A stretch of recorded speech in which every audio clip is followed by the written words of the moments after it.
Today, we are going to be focused on those conversations with your boss, your superiors, the people that may be your boss's boss. What does that look like? So, we know how to navigate the team conversations, but how do we navigate those conversations with the people that we report to and still keep their respect?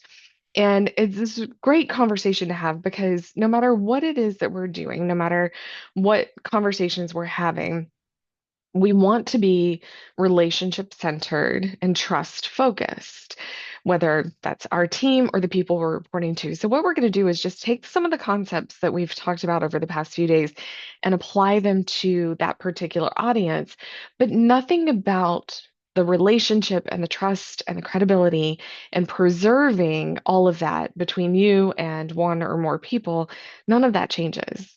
It's all still the same basis for that conversation and for that communication.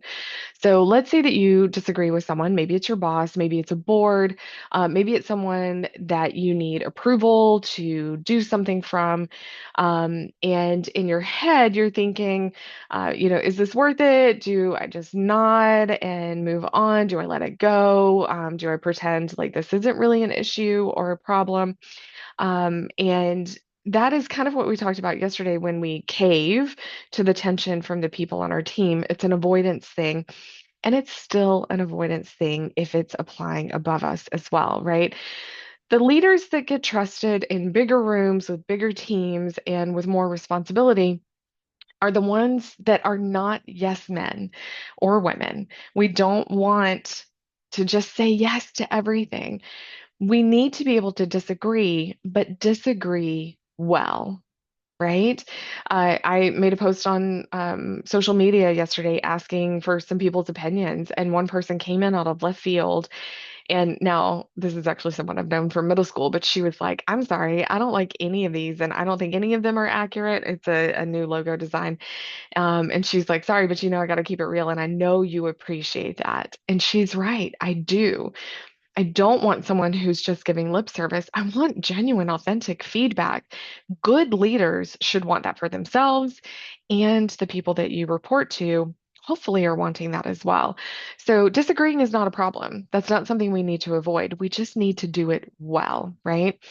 And we default into two different categories, either swallowing it, caving, like we talked about yesterday, or being too blunt.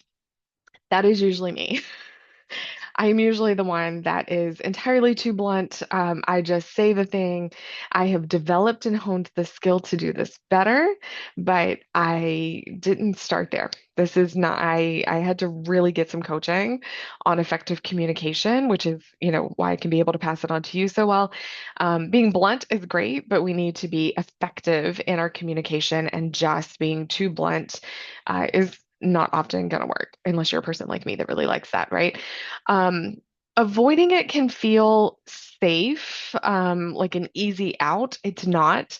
It actually is going to train the people above you to believe that you have no independent judgment, that you don't have two brain cells to rub together on your own. And that's actually the opposite of success in a leadership role. And while we may say things bluntly in an attempt to come across as honest, or it may even feel like we're being honest, it can be read sometimes as a challenge to authority, even if that's not what you're attending. And then you end up managing the fallout of that instead of the actual feedback that you were trying to give, right? You may have done both versions of these or somewhere in the middle. CNBC last month, executive coach Melody Wilding, who is the author of Managing Up, she put out this really cool article on the phrase that successful communicators almost never use with someone powerful, which is "you're wrong." And her point to this in what I was looking at from her, the phrase turns a discussion into a fight. But if you can learn to disagree skillfully, you can actually earn respect and trust rather than losing it in that process, right? So it's not, again, whether or not you disagree, it's whether or not the person that you're talking to walks away feeling like you were with them or against them. And that's a small nuance, but it makes a huge difference, right? Those senior people are not just in the room looking for agreement, they're looking for judgment they can trust, right? If you have a friend who always tells you that your outfit looks great, you're never going to go ask their opinion because you don't trust that they're going to be honest with you, right? So we really want to figure that out. So one tip that I use for this is what I call the bridge statement. And this is going to be a bridge before you talk about a disagreement, right? So you can structure this in a way where you say, I want us to land on XYZ, whatever that shared goal is, whatever that outcome is, whatever, you're hoping to achieve. And then you say, here's the piece I'm seeing differently. And let me tell you why. And so what that does is that puts the onus on you. That puts the direction back on you. You're not saying something's wrong with them or the project or the people in the room. You're just saying, I've got a little bit of a different perspective here. And let me explain why. Let me tell you why. Let me show you what my thought process is. Anything like that where you can actually elaborate and extrapolate on how your thoughts are working and hopefully bringing a new perspective to the table that whether or not they take it is not the goal either. And I really want to say that here that the point of doing this is not necessarily for your idea to be adopted. It's for you to be able to effectively communicate it. They may still choose not to go with whatever your dissenting opinion is, but did you communicate it well? Did everyone in the room understand that you were offering it as part of the group, as part of the team, in an effort to make things better and, like increase, the quality of what you are executing here? Or did they just see you as a negative Nelly that was in there complaining because you always complain, right? So the point of this is not for them to adopt your idea necessarily, but learn that they can trust you with dissenting ideas that actually bring value to the table, right? So an example might look like, I want this launch to hit the deadline.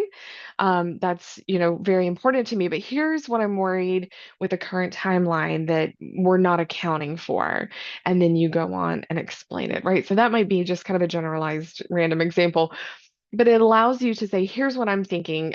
I do share your goal, and here's where I think maybe some pieces that are missing in that conversation, right? And when you do that, you're killing two birds with one stone. You're proving that you're on the team, that you're contributing, that you're here, you want to work collaboratively, and you're leading with that before you say the hard part.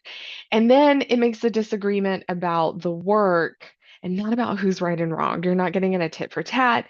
You're not getting in a power struggle with someone else.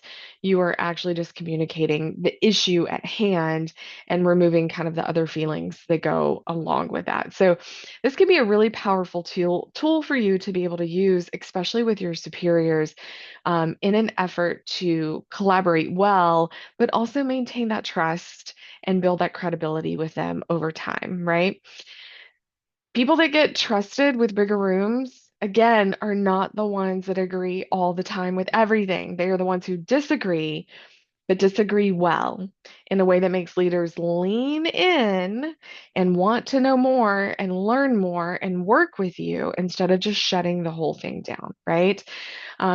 Your judgment on situations is what you're actually being evaluated on.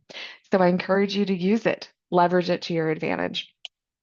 If you are navigating a disagreement with someone above you right now, or maybe even a peer, and you're not sure how to say it, reach out to me and let me know. I would love to maybe offer some advice on how to structure a conversation or a statement or an email to them. I am a super open book on providing assistance. So shoot me an email, info@amycapello.com. Send me a message on Facebook, whatever it is, reach out to me. I'd love to chat and meet with you. This is exactly the kind of work that I do, and it brings me so much joy. I love being able to help leaders navigate these difficult situations. So, this is our last live before the holiday weekend. I hope you guys have a wonderful and safe 4th of July. Remember your sunscreen, remember your water, and remember some shade if you're on the beach. Enjoy your 4th. We're going to be back on Monday and talking about change management and how a lot of leaders change wrong and what you can do instead to make it a smoother process. Have a fantastic weekend, and I'll check in with you guys on Monday.